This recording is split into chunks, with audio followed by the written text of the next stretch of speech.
So we're back with another episode of Life and Law, and today we have a special guest, Elle Ballester, who was actually one of our guests in our season finale of season 1. So thank you so much for coming back on the show.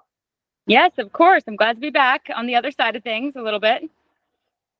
Yeah, and so for those of you who missed it, we actually had Elle interviewed in the prior episode last season, and she was in Las Colinas. I guess, is it considered prison in California or is it jail? It can be a local prison term, but it's also Las Colinas Detention Reentry Facility is what they call it. Okay, so do you want to tell us a little bit about, what's new, what's changed, and how are you doing since then? Right. So I'm doing a lot better. I'm back on my feet. I restarted my business. I've been building my clientele. I've been able to share the truth publicly, which is wonderful. A couple unfortunate family circumstances have arisen. It seems that my family has decided to sort of abandon me through this journey now, and I've had my belongings and money and property displaced, and so I'm still trying to recover all of that. So that's been a little bit strange through this journey. But at this point, I was able to be released from Las Colinas and then have continued to appeal and stand my ground with my case that I have always been innocent and that this was a very retaliatory and unlawful matter that should have never happened to begin with. And so now, is it currently on appeal? Is your criminal case on appeal in California? So my criminal case is on appeal, and it should be going before the Supreme Court or the California Supreme Court. I also have sent many motions to basically just vacate the entire case because of all of the constitutional violations, like the violation of a speedy trial, the violation of the right to bail, the violation of the right to self-represent. The whole entire process was just absolutely unconstitutional. And has anyone from the state of California or from the San Diego County shown any accountability whatsoever for any of these violations? Not completely. I will say that I was not put on probation, and the case was sort of closed and settled. And so that was a big, slight bit of accountability because they really showed that they were going to back down and to leave me alone. However, when it's come to the point of having enforceable custody claims or orders so that I can restore my access to my son and daughters who desperately need their mother, they have been very obstructive and continued this unlawful and irreparable harm. And I'm so sorry about that. And it just seems like everything that you experienced while you were in jail was complete torture and inhumane. And from looking at some of the stories of things that I've heard from Las Colinas, it seems like it's not something new that they're notorious for giving people horrible conditions. And did you say that the conditions that you dealt with there were much worse than when you were in Florida initially? Oh, absolutely. And there were several women who lost their lives while at Las Colinas while I was there. And that was really disheartening. I witnessed a lot of torture, cruel and unusual punishment. I witnessed a lot of horrific psychiatric procedures and treatments. And so I saw a lot of crime going on and a lot of torture that some very innocent and peaceful women have been unfortunately subjected to. And I know that you and I spoke a lot when you were in there, and we'd have phone calls often. And I think one time I remember you saying something about they were basically telling you that you were being forced to give a blood sample and tried to take your blood without consent. Do you think that maybe they might have tried to do some type of strange experiments and things like that without people's consent? Well, they do have to get consent, and that's the only way that it can be lawful. I think they might be doing experimenting without consent, but I have heard them say many times that it must be voluntary and that they need your consent. And because I wouldn't consent to this strange blood testing or DNA retrieval, they then put me in solitary confinement. So I was cruel and unusually punished for not consenting and not going along with this strange blood testing. And did you meet any other women who were in there for similar charges where it had to do with custody and things like that? I met a lot of women that I guess got into the system because of the family court that had been absolutely horrifically treated, tortured, that had wonderful lives and wonderful families and ended up either homeless or depressed or on drugs because of the horrible treatment that they endured through the County of San Diego family court system, or at the hands of a abusive partner. And so do you think that, what are the things that you're doing now since you're out and getting back on your feet again to help with sort of coping with all of this? Because it's been so much trauma for you and being separated from your children, and you've been through so much and you seem to be so strong, and it seems like you're doing well. And so what are some of the things that you've been doing to cope and help dealing with all of this stress? Well, I pray a lot, and this is gonna make me tear up a little bit, but I pray a lot for my sons and daughters, and I dream about them often, and so that helps to continue the closeness in my heart, and I can feel their little hearts still because I'm very connected with them. So I speak to them in my dreams, and that keeps my love strong. And so I've done a lot of forgiveness. So there's a lot of different ways to forgive people that have harmed you. And so that's a big part of healing. So I have forgiven everybody that took part in this, everybody that's been malicious. And then I've worked really hard on focusing on a path forward. So rebuilding my business, sharing the story in a peaceful, non-combative way, doing everything possible to show my competency and my stability so that there are no false narratives that can survive. I have been for quite some time, but definitely after this experience, 100% sober so that I can be pure-minded and pure-bodied. I've gone vegan so that I can be a very clear vessel. I'm a spiritual healer, and so I learned the healing code, which is a very effective way to heal your immune system and to restore your nervous system after you go through trauma. I've worked with a spiritual psychologist, and all of that has helped a lot.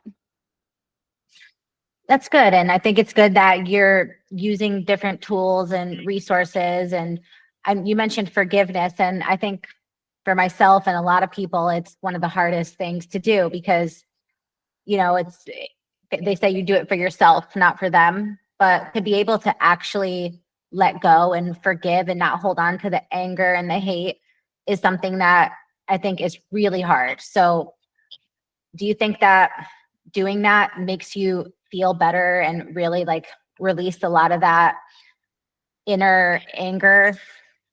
Well, so anger, and even in the Bible in Ephesians, it says, be angry and do not sin. So anger is just an emotion that comes from grief. So we just have to transmute it. And so transmuting it through exercise or through just having a moment by yourself where you get really clear with God and you can turn all your anger to God, right? And give it all up. And so that becomes the burden for God to handle and transmute. And so anger creates leaky holes for like parasitic or demonic thoughts and stuff to come into our space. So once you have awareness of what's going on, and awareness is the key to everything. So being aware that, okay, well, this makes me angry because really I feel heartbroken, or because really I feel sad because I love my sons and daughters and I would love to be reconnected with them, then that helps you view it for what it is, release it, and move forward. I like that. I think that's a good way to sort of frame it. And I mean, obviously it seems obvious that being not in a jail cell, being able to be in nature and have fresh air and sunshine and feeling it on your skin, do you feel like now you're in a way better state of mind where you can see things with more clarity and be able to focus on the path? And the reason I ask is because so many people find themselves trying to fight these battles from behind bars. And what can you say about the difference between being free and fighting for your life versus fighting from the inside? Well, there's actually a book called We're All Doing Time. And so people can be in just as much of a prison free outside of a jail cell because of their own thoughts and feelings as somebody who's inside a jail cell. So actually peace, and the peace that I found it inside the jail cell. I had forgiveness inside there. I learned the healing code when I was in jail and I began doing it. So I actually restored myself and established peace from inside the jail cell, and then I've carried it forward. Sometimes even outside, it can be more stressful out in nature and out in society because there's more pressure on you. So peace is really found within, regardless of the external circumstances. And the book We're All Doing Times really enlightened me and made me aware of how much other people are suffering. So it gave me the perspective of the ones that are so maliciously doing this to very loving and kind women or men, because this happens to men too. They're actually already in a prison. They're in a prison of hatred and resentment and anger and stress. And then they're projecting and harming other people because of it. And so their life is not any better than somebody who's sitting in a jail cell who might have absolute peace. And so many of the women that were in there, I mean, I met women that had been wrongfully accused of attempted murder that spent 10 years in a prison for something they didn't do. And they taught me the ways of finding peace, even in a situation like that. And to me, that was really remarkable. Yeah. And to be able to go through, what was it, 11 months sitting in jail without bail? Is that what you ended up with, 11 months? So I did 366 days, which is a year and a day. And the first 9 months and 8 days I was deprived bail, even though there was no conviction and there was no trial, which is absolutely criminal and unconstitutional. It's almost unheard of.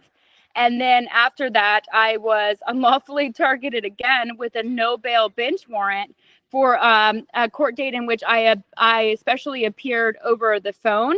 And they tried to claim that I didn't appear. And so then they unlawfully issued a bench warrant that they didn't sign. There was no signature on it again. And I ended up doing 2.5 months with no bail on that. And then the case ended up being settled and closed. Yeah, I don't think I've ever heard of a first-time arrest resulting in somebody being held without bail for 10 months and then 2 months after. Like, you say it's unheard of. I'm pretty sure you're probably the only person this has ever happened to that I've heard of. So, well, not insane. to mention they have first attached a $2 million bail to my persons, and absolutely, that was so defamatory. I mean, that large amount of bail for a mother that was merely traveling safely with her own son and daughters. And in my situation, my co-parent had actually dropped my son and daughters at my house, and I had full lawful custody of them. So there's no way that a mother can kidnap her own son and daughters that she has full lawful custody of that were dropped off at her house. So there was no reason to even do such a ridiculous and retaliatory defamation and cruel and unusual punishment, and then to further deprive me of the opportunity to even present evidence of my innocence in front of a jury. That's a horrible part of this, is that you cannot deprive anybody their day to prove their innocence. Yeah, and like the fact that you said that they didn't let you be pro se. somebody from my state said that now what they're doing is in criminal cases, if somebody says they want to be pro se and refuses to get a public defender, they will force the person to go to this place called Whiting Forensic Hospital for the criminally insane. And it's basically a state-run mental institution where they'll put people who are under the custody usually of like DOC, they'll send them there. But this is now what they're doing is when people are unsentenced before trial and just for simply requesting to be pro se, they force them to go to this institution to stay for anywhere from 30 to 90 days against their will, where they are forcibly injected with medications. The lights are left on 24/7. They wake them up every hour to take blood for no reason. Things like that are like human rights violations, like, you know, back to like the Nuremberg trials, like all of these things, they say like just following orders is not an excuse. Like these things are happening in hospitals and prisons all over America. And so the fact that just simply because you want to be pro se means you need to go and get injected with unknown medications and forcibly hospitalized against your will, it's almost like a punishment. And the fact that with your case, they flat out said, no, you can't be pro se, which is so unconstitutional. And then they just like continue to force this public defender to represent you when she was not helping you. Yeah. Well, actually, they tried to do that with me. They did a competency hold for 6 weeks, and they threatened to send me to a state hospital and to force medicate me. And luckily, or because I am competent and sound of mind, the county of San Diego, I had a lot of incredible divine intervention. So the professional doctor with the county of San Diego, she found me to be competent, and they were not allowed to do what you're talking about. They were unable to do that. And so that was one of the ways in which they did cease and desist that type of horrific treatment. But I've seen them do it to a lot of women, and it's absolutely unlawful. It's cruel. It's not okay. And then when I went through my second unlawful detainment, it actually appears that somebody was maybe potentially coercing members in my family to try to coerce me to voluntarily go to one of those institutions because they felt it would be safer for me than to come out and face the retaliation and harassment that I've been facing since I came out. And so I don't fault my family for trying to coerce me into that, but I do think that you have to stand strong sometimes.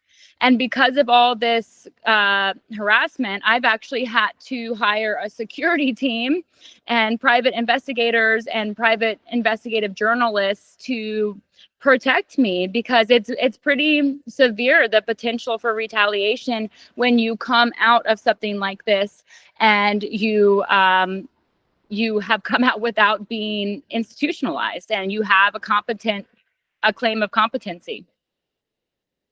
Yeah, and it's like they kind of bank on women not making it out alive or not making it out to see the other side and tell their story. And the fact that you're able to come and, you know, present yourself looking beautiful, looking healthy and educated and speaking your story and telling the truth, it's sort of like a threat to them. And do you think that you will be able to get justice through the court, whether the state or federal systems in California or other states? Do you believe that there is a path within the court system for justice, or do you believe that it will have to be a different route?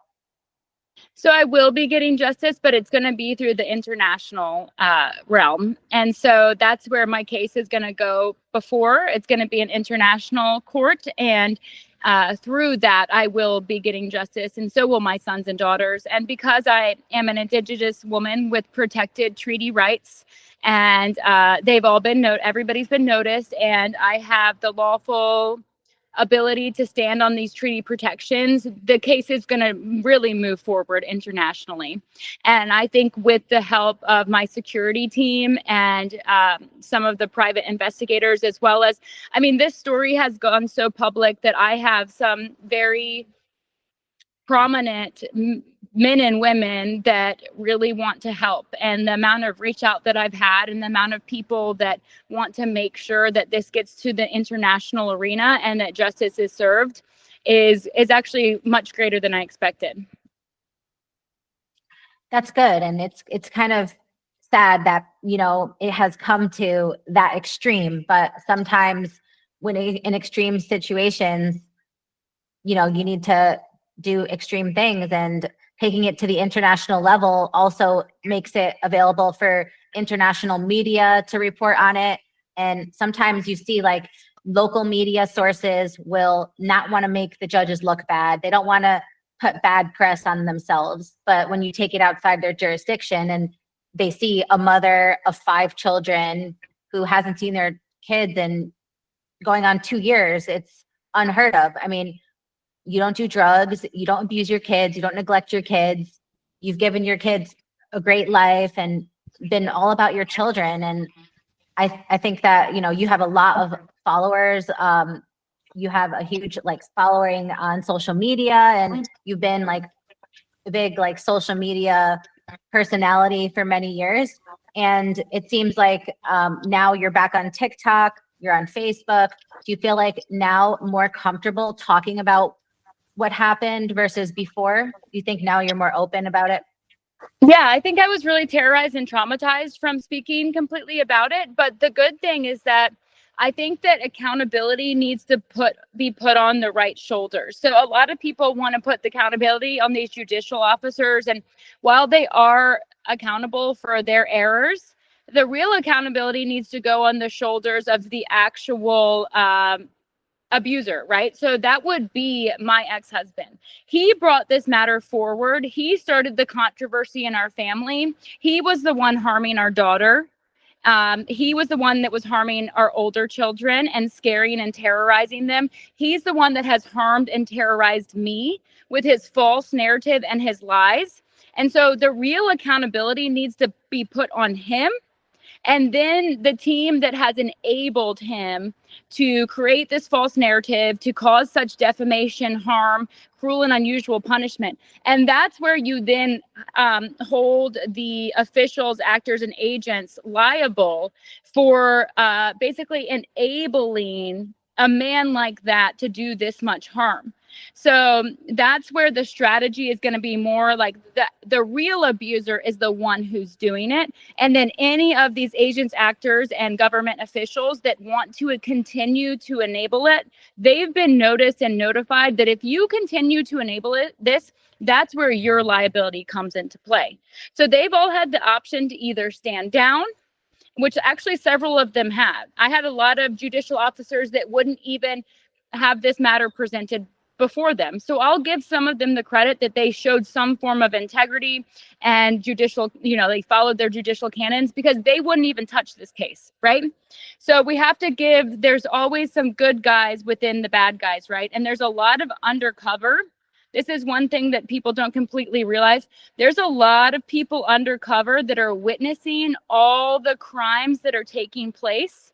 And so it might seem like somebody's getting away with something for a while, but there are undercover agents and investigators that are watching, witnessing, and recording everything that's going on.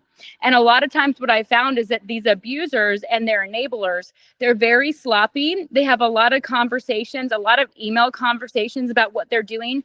They have a lot of public photos out and about in the community together, drinking and partying. And they just leave such a trail of evidence that it really needs to go on to those people and be less about the government agencies, because in a way, they almost get roped in to these abusers' false narrative too. Yeah, and especially when you have, people that have connections with the military and things like that, they will abuse and exploit their power and maybe manipulate the others to make them think it's okay. And then by the time those people realize what happened, they're so deep into it that it's almost safer in their eyes to continue with upholding the lies than to say, oh, wait, we made a mistake. We broke the law. We did something wrong, because then that hurts them. So it's kind of hard. And I've seen so many women who have had spouses that were in the military that they ended up going through nightmare situations in family court. And it seems as if, men who are lawyers, military, police, like in any position where you have some type of power or authority, it's like easy for them to exploit and abuse that. And I think that it's really difficult, but like you said, they become sloppy and they almost become empowered every time they get away with it. Every time something happens and they don't get arrested or a case gets thrown out, they get more and more empowered. So they become more and more sloppy. They're like, well, I don't care. I don't have to hide what I'm doing because I won't get in trouble. But like you said, sometimes it might take years. And I know like federal investigations, people don't get indicted until the federal government has their case ready to go. And you'll see investigations that go on for years before the person even gets notified about the investigation. So I know that I've been really focused on trying to hold these people that have harmed me and my children accountable criminally, because, suing them is one thing, but when you're reporting these as high level federal crimes to the highest level law enforcement in the country, and they're responding saying, now we're investigating, here's your case number, at that point, that you're getting your message across. And I think that like being on social media and telling your story and putting yourself out there also gives you some protection, because it's a lot harder to just harm somebody when the world is watching. And in your case, you have a lot of people watching from all over the country, really. Well, all over the world, actually. I've had international sources reach out, and the main characters in this, they are under investigation, as you've said. And what you're saying is accurate. They think that they're not, and so they become very arrogant, but they are. And then it grows the evidence trail against them. And it grows it and grows it and grows it. And actually, I wanted to say something, because you said it's they believe they have an authority, and actually they don't have an authority to be doing what they're doing, because authority really comes from the divine. It comes from God. And when you are not following natural laws and you're not following God's law, you're not following higher cosmic laws and spiritual laws, which actually many attorneys do know. And they know when somebody starts crossing the line, because they don't want to have those burdens on their backs either. But when you're not following those, you have no authority at all. And what you're doing is actually just straight up causing harm. And so further, what I was going to add to that, I don't know why I just forgot my train of thought, but it's a lot of times their arrogance, and then they continue on with what they're doing, and it creates a stronger and stronger case against them, so that when the indictment comes out, they're not getting out of it. They're not getting out of it. Exactly.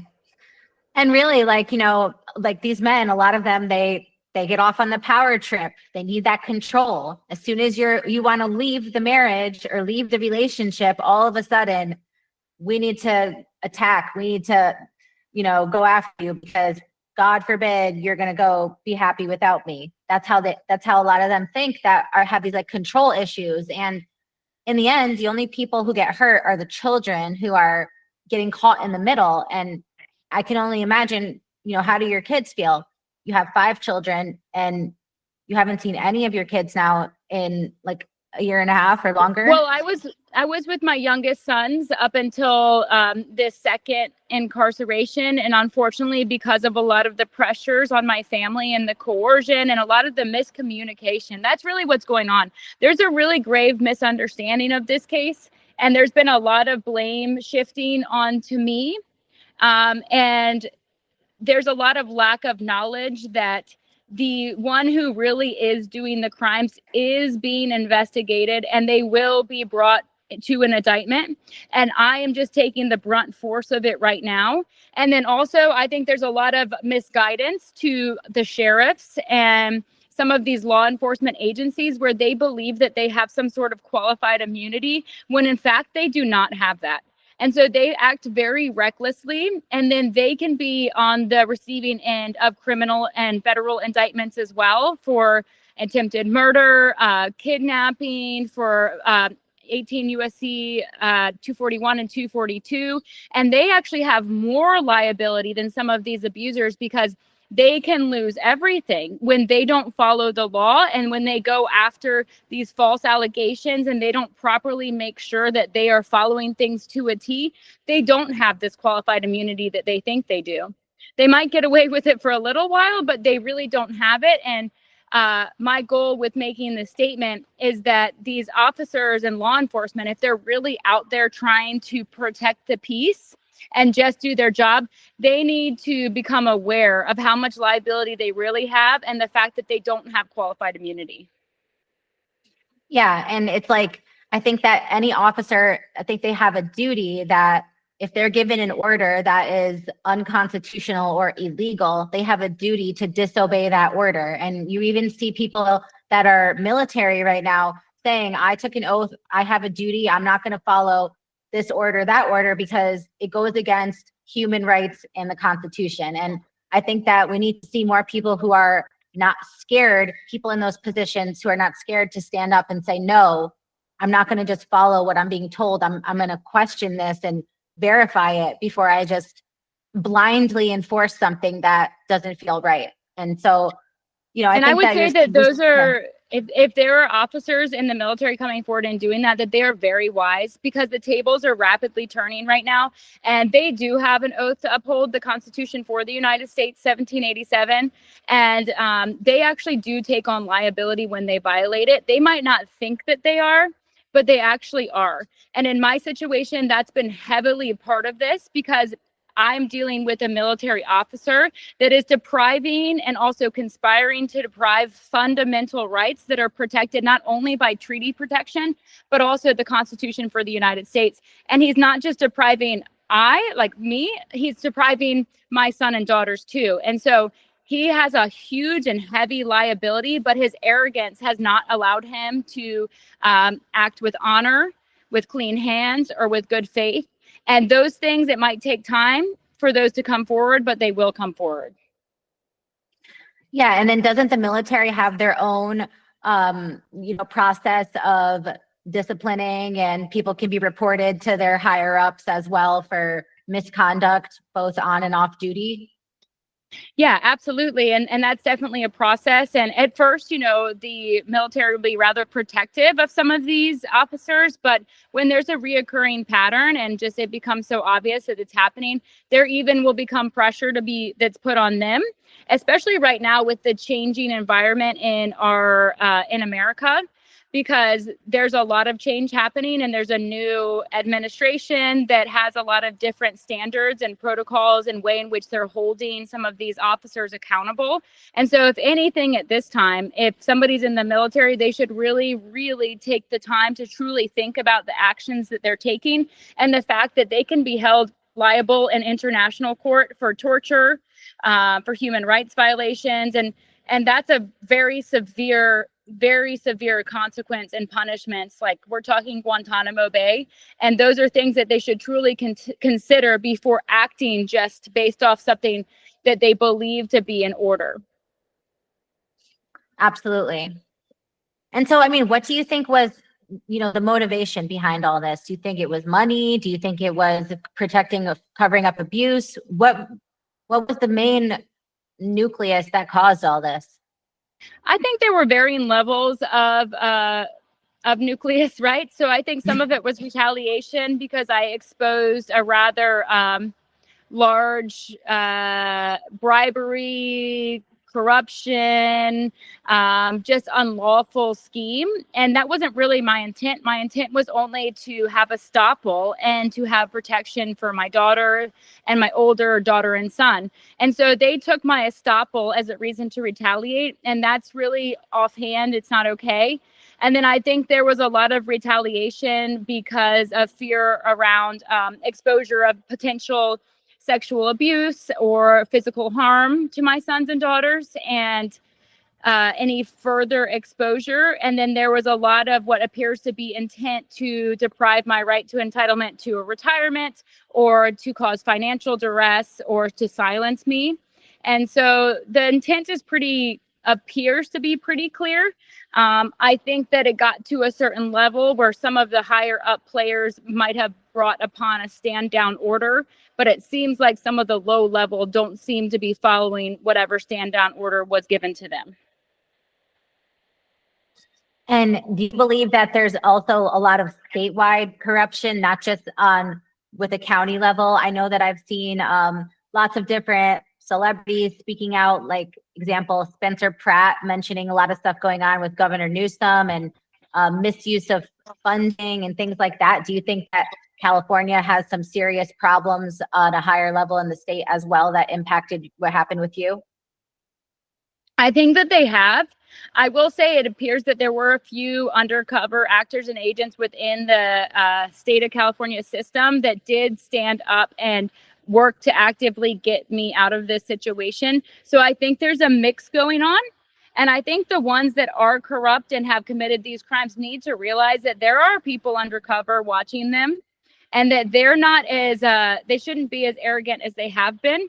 And so I think there's a combination of both going on, but I know Spencer Pratt has brought forward a lot of the information that I already knew. And then I think that actually Donald Trump has been exposing as well about the state of California and a lot of what has been going on, the mismanagement. I recently was up and I met with a few senators for California state, and they are aware of what's going on, and they have been working to try to fix some of this. California has a great republic, and they also have a lot of people that really stand for the truth and stand for the original California Constitution. And so we have a mix of a movement here of people that are trying to make sure that honor is upheld, good faith, integrity, and that this state can be restored to its original republic. So that definitely is going on here. I do have another interview that I have to hop on right now. And I just wanted to say that I really honor you for interviewing me and getting my story out there, and that I definitely want to continue to lead with peace and love and forgiveness for all of these, and not necessarily make anybody feel that they are going to be on the receiving end of any consequences other than ones that they basically accrued from their own actions. I agree. And thank you again so much for your time. And, you're amazing, and keep staying strong, keep doing what you're doing. And everybody supports you, and we're all watching and for updates. So wonderful. And what we really need is justice for my beautiful 2 daughters and my wonderful 3 sons that more than anything want restoration with their mother, that have the right to have restoration with their mother, and that anybody who is unlawfully concealing, withholding, or stopping that, those are the ones that are accruing consequences, and it needs to end now. Absolutely. And it will. And the tables are going to turn, and they're already halfway. So. Okay. Well, wonderful. I'll talk to you again soon. Okay. Bye. Take care. I'll talk to you soon. Bye.